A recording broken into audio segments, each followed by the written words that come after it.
Hello and welcome to this week's wander. Today I'm going to take you through the Glasshouse Range, which is full of absolute treats and tropical plants that we wouldn't normally see. Some of the glass houses are closed at the moment for renovation work, but we'll have a look at those houses that are open and see just what delights are on offer for us now. Today I'm starting our tour in the Arid Lands House, which really gives you a sense of those most barren of landscapes.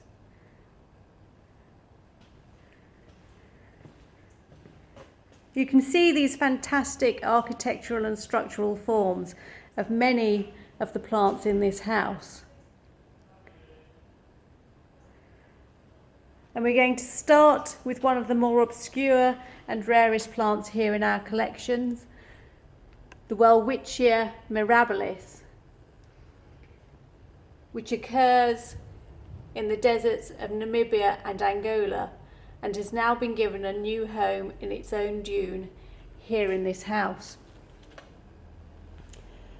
And it's growing alongside several other strange and obscure plants, very, very alien to the plants we're familiar with in the British landscape and in our gardens.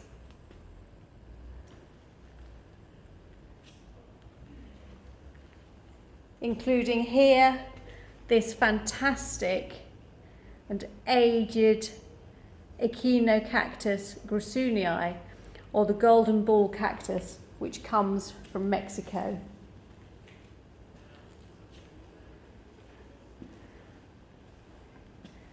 And heading out into the corridor, again we stumble across another obscurity, this time Pachypodium lamierii var. Lamierii from Madagascar, which has this wonderful thorned stem which really protects it from predators.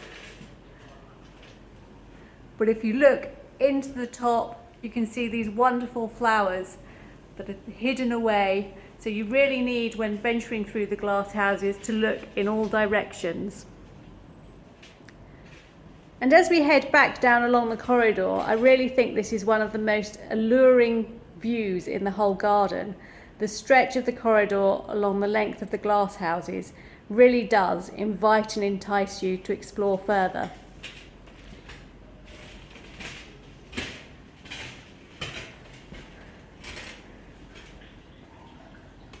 We're now heading into the Tropical Wetlands House, which again is a really immersive house and evocative, giving a sense of the tropics.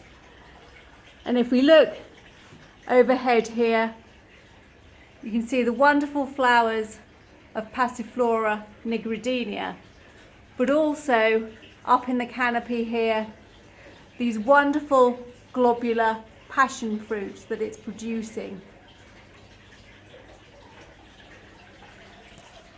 And peering across the pool here, just to take in the beautiful blooms of Nymphaea General Pershing.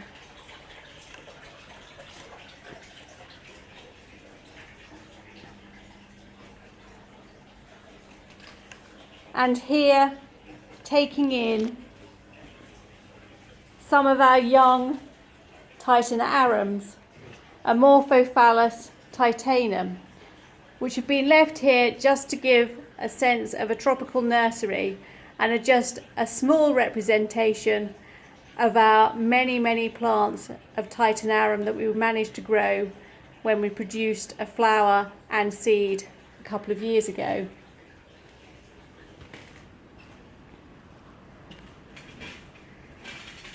And back out into the corridor, you get a real sense of age and history here, walking along these iron coverings in our heating system, but coming in just to take in the tropical house here, the almost fox-like flowers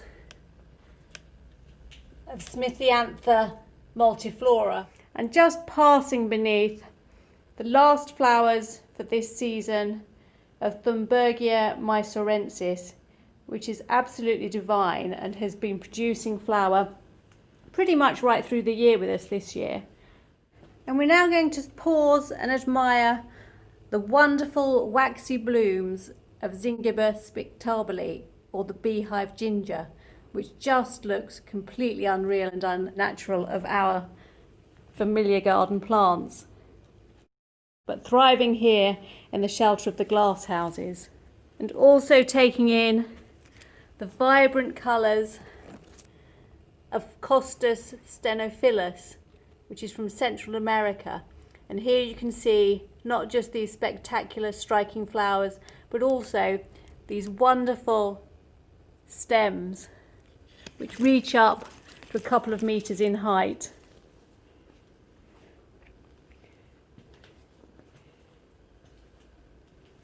We're now heading along beneath the familiar Strongylodon MACROBOTRYS, or the jade vine, to emerge into the main palm house, where we've come across the spectacular leaves of the giant taro, Colocasia macrorhiza.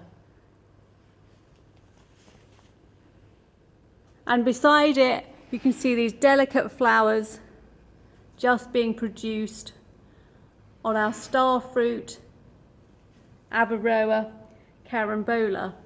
And if you look into the canopy, you can also spot juvenile fruits developing here.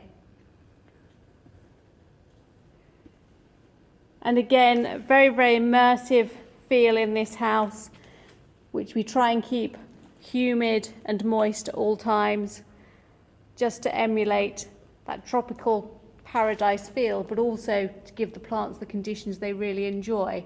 And here you can see Aristolochia triactina, which is definitely enjoying the conditions here, clambering through neighbouring plants.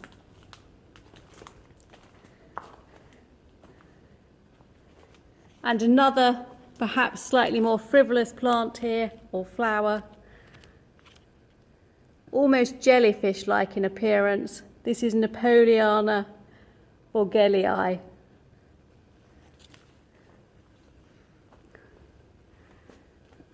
And towering above us, reaching the roof of the glass house here, the wonderful plate-like leaves of COCCOLOBA pubescens.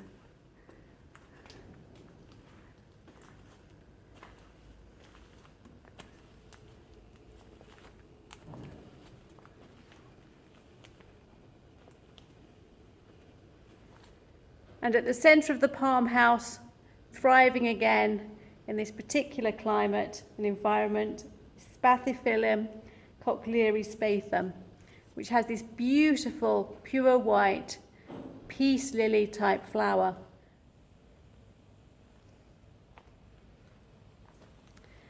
And everywhere you look in this house, there's a sense of the exotic and the wonder. Things that you're not familiar with at all, that really, really excite and inspire. So down on the forest floor, there are many, many plants that carpet the ground here. This time Maranta leuconeura kochoviana, which just has these beautifully almost painted like flowers, which really bring interest and form at this level. And then as we look around at other plants, here we have the emerging flowers of the cocoa, Theobroma cacao, which you can see much more clearly on this potted plant, which evolve or arise from the woody stems to produce cocoa pods.